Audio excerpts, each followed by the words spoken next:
राधे राधे दोस्तों, मैं गौरव शर्मा फिर से आपके साथ। दोस्तों, आज हम लोग बात करने आए हैं होली के ऊपर। हम लोग होली तो खेलते हैं, उस दिन हम होली जलाते भी हैं, लेकिन हम रंग क्यों लगाते हैं? ये होली वाले दिन रंग लगाने की शुरुआत क्यों हुई? चलिए, आज इसकी संपूर्ण जानकारी मैं आप लोगों को दूंगा। तो शुरू करते हैं। होली के ऊपर आप सभी लोगों ने एक कहानी जरूर सुनी होगी, बचपन में सीरियल भी देखा होगा, जिसमें कि दिखाया गया था कि हिरण्यकश्यप नाम का एक राक्षस था, जिसका बेटा जो कि प्रहलाद था, जो भगवान श्री हरि विष्णु का बहुत बड़ा भक्त था। उसको मारने के लिए हिरण्यकश्यप कभी पहाड़ से फेंक देता, कभी अपने राक्षसों को भेज देता उसको मारने के लिए, कभी कुछ करता था, लेकिन उसको मार नहीं पा रहा था। तो उसके पास उसकी एक दिन बहन आती है, तो वो बोलती है कि ऐसा है भाई, मेरे पास एक चादर है जो कि भगवान ब्रह्मा से उसने तपस्या करके ब्रह्मा जी से ली थी।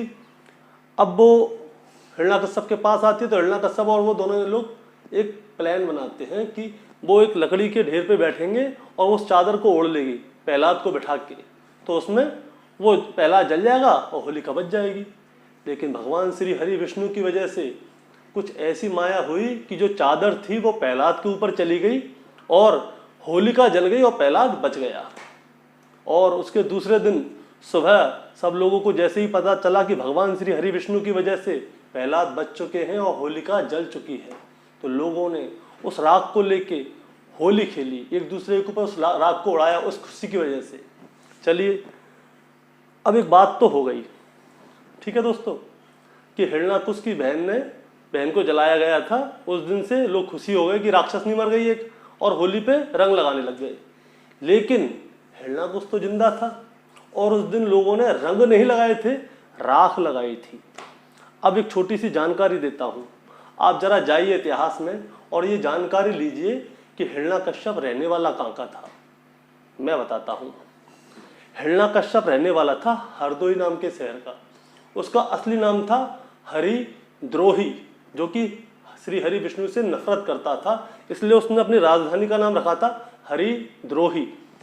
अब हरिद्रोही का आज के समय नाम है हरदोई, जो कि उत्तर प्रदेश में पड़ता है। उसी जगह पे प्रहलाद को होलिका ने अपनी गोदी में बैठाया था और उस लकड़ी के ढेर में आग लगवाई थी, लेकिन प्रहलाद तो बच गए और होलिका जल गई। वो कुंड आज भी प्रहलाद कुंड के नाम से हरदोई में आपको मिल जाएगा। मैं वीडियो में उसका फोटो भी दिखाऊंगा। अब एक बात बताइए, आप में से कितने लोगों ने हरदोई नाम के शहर के बारे में जानते थे कि इसमें प्रहलाद रहता था? ज़्यादातर लोग नहीं जानते होंगे। आप देखिए, टीवी में देखिए, कभी हरदोई नाम के शहर का नाम भी नहीं आता कि यहाँ से होली की शुरुआत हुई थी खेलने की।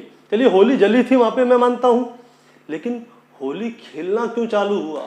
लोग कहते हैं कि उस दिन होलिका की राख से लोग खेल रहे थे, चलिए मान लेते हैं, लेकिन आप जाइए अपने शहर में देखिए, यहाँ पे भी होली के प्रोग्राम होते हैं, वहाँ पे हरदोई शहर का नाम भी नहीं होता, ना होलिका का नाम होता है। अब मैं आपको दूसरी कहानी सुनाता हूँ। आपके शहर में कभी भी कोई होली के ऊपर प्रोग्राम होता हो ना, वहाँ पे भगवान श्री कृष्ण का फोटो आता होगा, राधा जी का आता होगा। जो एक्टर लोग होते हैं, अभिनयकर्ता जो होते हैं, अभिनय करते हैं, वो लोग आते हैं, तो भगवान श्री कृष्ण और राधा जी बन के और उनकी सखी बन के होली खेलते हैं। अब इसमें भगवान श्री कृष्ण कहाँ से आ गए भाई होली में? ये तो प्रहलाद की कहानी चल रही थी और त्रेता युग की कहानी थी, ये द्वापर युग में थे। अब होली क्यों खेलने लगे, रंग क्यों लगाने लगे?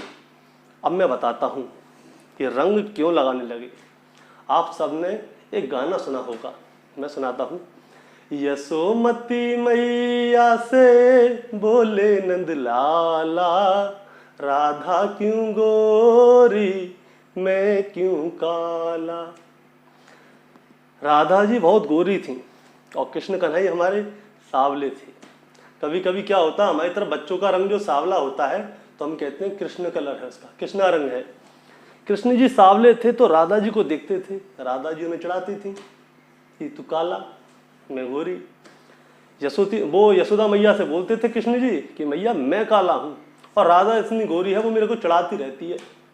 तो यशोदा मैया बहुत दिन हो गए उनके, यार मेरा लाला की हंसी उड़ा रही है, चलो कोई बात नहीं। तो यशोदा मैया लाला से बोलती हैं, यानी कि हमारे कृष्ण कन्हैया से, कि ऐसा है, तेरे को जो रंग पसंद हो, तेरे को जैसी ये राधा देखनी है वैसी राधा को देख। उस पर रंग डाल दें। तो कृष्ण कन्हैया ने अपने सखाओं के साथ में मिलके एक छोटी सी प्लानिंग की। उन्होंने अपने सारे सखाओं को बुलाया और सबके साथ अलग अलग तरह के रंग लाए। अब तो केमिकलों से रंग बनते हैं, पहले फूल पत्तियों से बनते थे रंग। अब उन सब ने प्लानिंग कर ली। अब वो छुप के बैठ गए। अब जैसे ही राधा जी अपनी सखियों के साथ आती हैं, वो उन पे रंग डालते हैं। और रंग डालते हैं तो देखते हैं कि और लोगों को खुशी हुई, अरे वाह, इसे में तो मज़ा आ रहा है लोगों को। कल रात को होली जलाई उन लोगों ने। होली का आप देखिए आप अपनी तरफ कि होली हमारे यहाँ पे जिस दिन त्यौहार मनाया जाता है उस दिन होली को जलाते हैं, ना कि खेलते हैं। खेलते दूसरे दिन है, उस दिन होली नहीं मानी जाती, होली जलाने वाले दिन होती है। अब कृष्ण जी जो रंगों से खेल रहे थे तो गांव के लोगों को बहुत अच्छा लगा। गांव का नाम बताता हूँ, गांव का नाम था नंदगांव। आप आइए नंदगांव बरसाने, सबसे पहले होली की शुरुआत होती है। आप बरसाने में देखिए, पहले लड्डू मार होली होती है, फिर लठा मार होली होती है, फिर नंदगांव में होती है, गोकुल में होती है, दाऊजी में होती है, मथुरा में होती है, हर जगह होली होती है। और एक चीज़ और आप नेट पे डालिएगा, जग में होरी ब्रज में होरा। हमारे यहाँ तो होरी नहीं होरा होता है। एक और चीज़ बताता हूँ, उसी दिन से रंग से होली खेलने की शुरुआत हुई थी। यानी कि लोग उसी दिन से रंग लगाते थे, क्योंकि राधा जी को कृष्ण जी ने रंग लगाया था। दोस्तों सही कहानी ये है। अगर मेरी कहानी में कहीं पे कमी हो तो आप लोग कमेंट में बताइएगा, लेकिन आप सही से बताइएगा कि आप में से किसी आदमी ने हरदोई शहर का नाम सुना था। हरदोई शहर में ही हिरण्यकश्यप रहता था, प्रहलाद भी वहीं रहता था, होली भी वहीं जली थी, प्रहलाद कुंड भी वहीं है। और अब मैं एक और चीज़ बताता हूँ, नरसिंह भगवान कहाँ हुए थे, मतलब कहाँ पे खम्मा फाड़ के प्रहलाद की मदद के लिए आए थे और हिरण्याकश्यप को पेट चीर के मारते हैं। वो हरदोई में नहीं मारा था, वो कहीं और मारा था। अब वो कहाँ मारा था वो मैं बताऊंगा नरसिंह जयंती वाली कहानी में। तो दोस्तों अगर आपको ये कहानी भी सुननी है तो चैनल को सब्सक्राइब करके वीडियो को लाइक कर दीजिए। तो बोलिए राधे राधे और हैप्पी होली। हैप्पी होली नहीं, होली की आप सभी को हार्दिक शुभकामनाएं, क्योंकि हैप्पी होली नहीं होती, शुभकामनाएं होती हैं। तो बोलिए राधे राधे।